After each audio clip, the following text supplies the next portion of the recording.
cœur du quartier Tambafia à Yaoundé, ce dresse Lifty Sup, œuvre d'un passionné de l'immobilier. L'immobilier est apparu dans ma vie par un hasard, à l'occasion d'une transaction. Dans les années 99, je me suis fait flouer.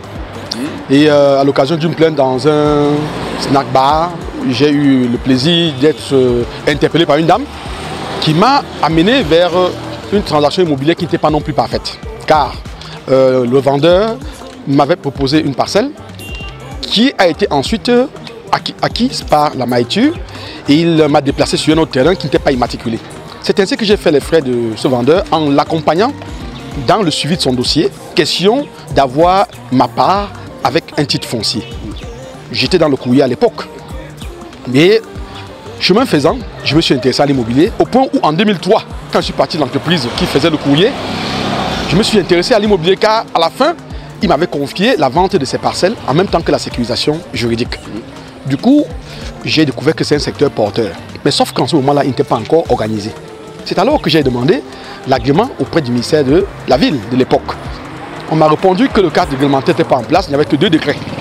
Pardon, deux lois, la loi de 97 sur la promotion immobilière et la loi de 2001 qui encadrait la profession d'agent immobilier. C'est ainsi que de proche en proche, l'administration m'a coopté pour faire partie des membres de la commission chargée d'élaborer des textes sur l'urbanisme et l'habitat. Une fois en 2012, les textes arrivés au stade parfait, je ne dirais pas perfectible, c'est vrai que ça reste perfectible. Nous avions déjà, donc, on a pu produire les décrets d'application des deux lois que j'ai citées tout à l'heure. Et on a pu produire également d'autres lois sur la vente des immeubles à construire, sur la location à cession, sur la copropriété en 2010. Et on a produit également des décrets d'application de toutes ces lois-là. Le secteur immobilier étant donc encadré, il fallait vulgariser les textes et il fallait sensibiliser les professionnels afin qu'ils prennent en main leur mission, leur responsabilité. La seule manière de le faire, c'était de créer une école. C'est ce qui justifie la création de l'IFPI en 2012. Voilà donc comment elle est née. La première école de formation des professionnels de l'immobilier au Cameroun. L'Institut supérieur de formation aux professions immobilières, en abrégé Lifty Sup, offre plusieurs spécialités liées au métier de l'immobilier, les cycles allant du niveau BEPC à celui bachelor, en passant par le baccalauréat, la capacité en droit, le BTS et la licence. Je suis un ingénieur déjà. Pour des raisons familiales, il y avait déjà une SCI qui était là, qui était faite. Donc on avait besoin de support de personnes, du personnel en fait. Donc il fallait quelqu'un qui ait non seulement les capacités de comprendre ce que c'est que l'immobilier déjà de 1, et ensuite de pouvoir toucher du doigt la pratique concrète de l'immobilier. Et cette école nous a donné l'opportunité vraiment de le faire en fait. Donc c'est à partir de là que je me suis retrouvé dans la formation en immobilier. C'est une formation théorique mais aussi pratique. La formation en particulier, celle que j'ai suivie, c'est celle de CQP. CQP, certificat de qualification professionnelle sous la tutelle du ministère de la formation professionnelle. C'est une formation qui a duré 1 an, au bout de laquelle on a passé un examen national. Et c'est ce à quoi nous avons abouti sur un CQP. Le CQP, certificat de qualification professionnelle, précieux sésame ici délivré. Au même titre que les autres diplômes issus des différentes filières, sont l'espoir d'un avenir meilleur pour la problématique de l'immobilier au Cameroun et de fait, de l'urbanisation. Les métiers urbains concernent le secteur immobilier. Pour préparer le Cameroun à une véritable relève, à un agressage sérieux du secteur tel que c'est fait partout dans le monde entier, il fallait préparer les jeunes bacheliers. Et c'est l'année dernière qu'on a ouvert la première année de BTS profession immobilière. Tout à côté, on a pris d'autres filières qui tournent autour de l'immobilier, à savoir le droit foncier et domanial, le droit des affaires et des entreprises et les professions judiciaires. C'est un secteur vierge, en passant. L'immobilier est à faire complètement au Cameroun.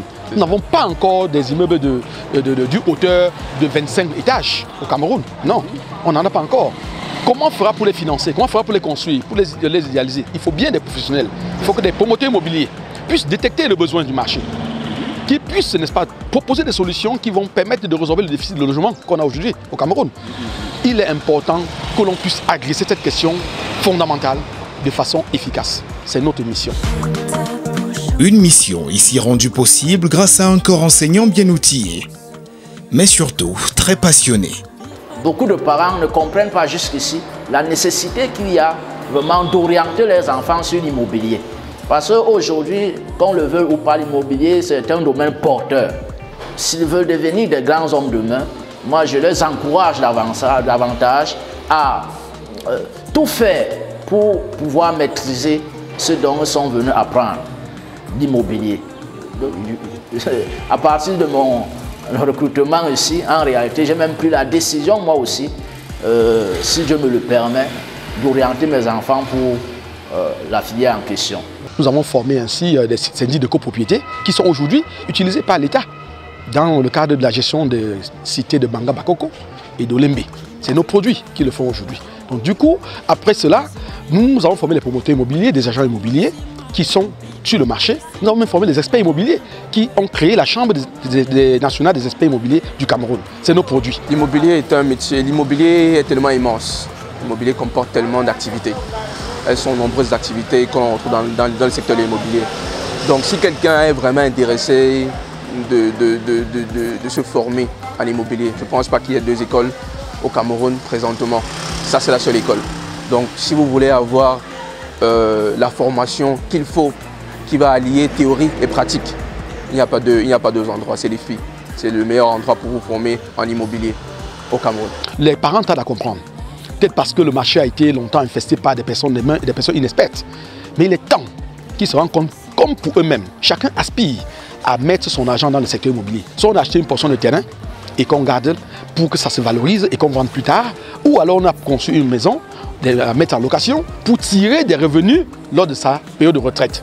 Mais ils doivent comprendre que cela ne se fait plus au pif. On le fait parce qu'on a fait une étude. On n'achète pas un terrain n'importe comment. Pour acheter un terrain, on se rassure que le plan directeur d'urbanisme de la ville permet à cet endroit-là de construire ce qu'on veut, d'investir ce qu'on veut dessus. Sinon, on va se retrouver en train de prendre un terrain qui demain matin va être exproprié ou qui va être déclaré espace vert parce que c'est déjà prévu ainsi. Mais on n'avait pas l'information. Il n'y a qu'un professionnel qui peut vous donner une telle information. On ne peut pas acheter un terrain sur lequel on veut construire un immeuble R+4 sans connaître la destination que le plan directeur d'urbanisme lui a réservé ou alors la nature du sol. Est-ce que le sol va supporter cela? Comment ça se passe? Ce n'est qu'un professionnel qui réfléchit de cette manière-là. Et il va vous construire des biens, il va vous vendre des biens qui correspondent à votre revenu. C'est son rôle. Tel médecin vous reçoit et vous prescrit de l'aspirine qui est pris dans le secteur, on appelle ça quoi, les médicaments qui sont sortis de la protection. On les appelle comment? Des génériques. Voilà. Parce que vous n'avez pas assez d'argent, il saura vous faire le dosage. Il pourra également vous prescrire, si vous avez l'argent, quelque chose de plus important.